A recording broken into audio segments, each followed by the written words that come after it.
সাথে জোটে গেল, সেই বাস্তবতাটা আপনার নিরিখে, আজকে আপনি বেশ কিছুদিন এনসিপি থেকে সরে আছেন, আপনার নিরিখে কি মনে হয়? প্রথমত বিষয় হলো এনসিপি কিছু কমিটমেন্টের উপর দাঁড়িয়েছিল।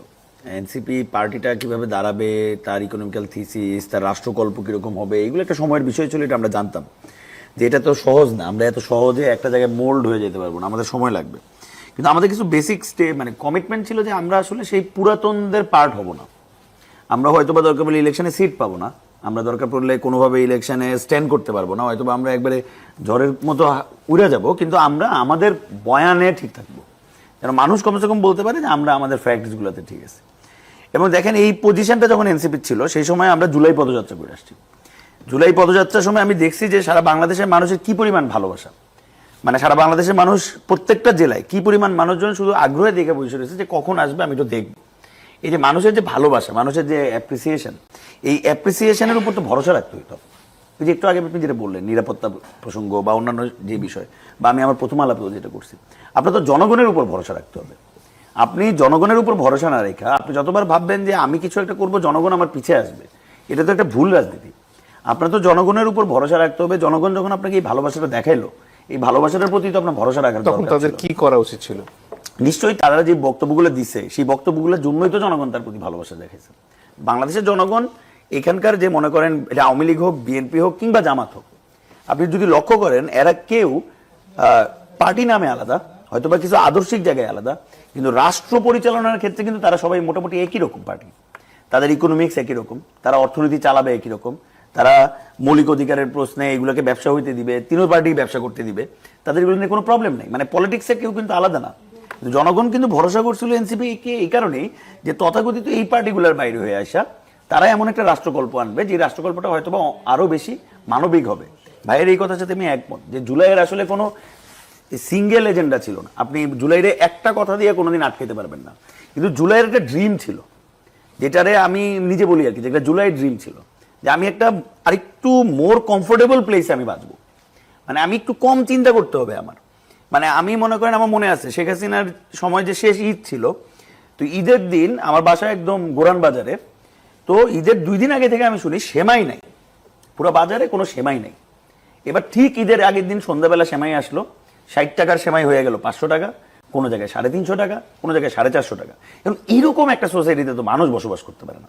আপনার পরের দিন উৎসব, আপনি আপনার পরিবার নিয়ে উৎসব করবেন, সেই সময় পুরো সিন্ডিকেট নামে পড়তে হলে কত টাকা সে তুলে নিয়ে আসতে পারে। জি, নির্বাচনে একটা বড় হিসেব হচ্ছে গিয়ে আওয়ামী লীগের ভোটগুলো আসলে কোথায় যাবে। আগের হিসেব যদিও 15-17 বছর আগের হিসেব, তখনও তাদের 30-33% মতো ভোট ছিল, এবং বিএনপি জামাত পরস্পরের বিরুদ্ধে অভিযোগ করছেন যে তারা দুই দলই জামাতকে আশ্রয় দিচ্ছেন এবং তাদেরকে দলে টানার জন্য, ভোটটা তাদের বাক্সে নিয়ে আসার জন্য নানান ধরনের কৌশলের আশ্রয় নিচ্ছেন। সব মিলিয়ে এই কাজগুলো আসলে দিনের শেষে কি ফলাফল বয়ে আনবে? এখন এটা তো আসলে মনে করেন যে রাজনৈতিক ময়দানে একদম মানে 5ই আগস্টের পর থেকেই এই আলোচনাটা কিন্তু নানানভাবেই শুরু হয়ে গেছিল যে আসলে আওয়ামী লীগের তো একটা ভোটার পুল আছে, এটা খুবই সিম্পল। ফিরোজ ভাই যেটা বলছেন যে বাংলাদেশে তো আসলে মূলত ভোটের রাজনীতি, মাস পলিটিক্সের রাজনীতিতে আসলে আওয়ামী লীগ ভার্সেস বিএনপি বা ধানের শীষ ভার্সেস নৌকাটাই বাংলাদেশের সবচেয়ে বেসিক আউটলাইনটা ছিল মোটামুটি একটা লম্বা সময়। তো সেই জায়গা থেকে আপনার মনে করেন যে আওয়ামী লীগের ভোটটা কে পাবে বা নৌকারে যারা ভোট দিত তারা আসলে কোন দিকে ভোট দিবে, এই বিষয়টা একটা গুরুত্বপূর্ণ পয়েন্ট তো অনেক আগে থেকে। ফলে সেই জায়গা থেকে আপনি যদি লক্ষ্য করেন যে আওয়ামী লীগের ভোটের জন্য আসলে আমরা যদি বিভিন্ন অঞ্চলে দেখি যে আসলে যেই ঘটনাগুলো ঘটানো হয়েছে, যেমন বিভিন্ন অঞ্চলে আমি নিজে জানি যে আওয়ামী লীগের নেতা আছে বা হয়তো বা একটু বৃদ্ধ লোক, হয়তো বা অনেকদিন আগে আওয়ামী লীগ থেকে বিদায় নিয়ে নিয়েছেন, তিনি আসলে রাজনীতিতে নাই 8-9 বছর ধরে, এই টাইপ একজন লোক।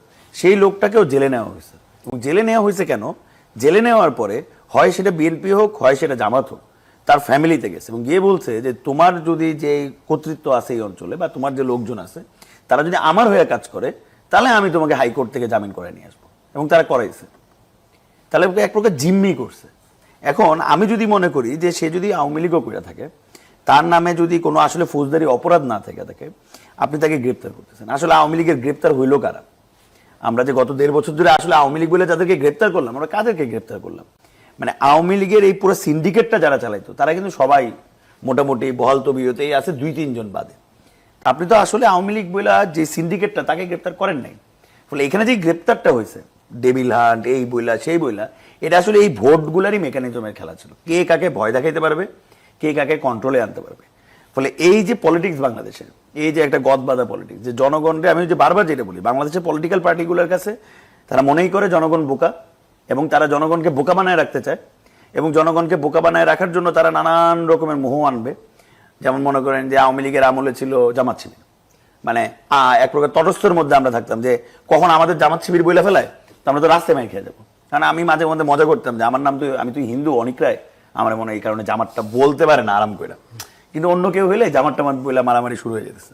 তো এই যে একটা দেখেন, এটা কিন্তু আসলে আওয়ামী লীগের কিন্তু মূল লক্ষ্য এটা ছিল না, তার কিন্তু মূল লক্ষ্য ছিল যেখানে একটা ক্রনিক ক্যাপিটালিজম, এমন একটা সিন্ডিকেট বানানো যেটা এখানে টাকা তৈরি করবে, টাকা বিদেশ নিয়ে যাবে, টাকা তৈরি করবে, টাকা বিদেশে নিয়ে যাবে। একদম ঠিক সেম পলিসিতে আপনি যদি লক্ষ্য করেন, আমরা ওই রাজনীতি থেকে সরে আসতে পারিনি।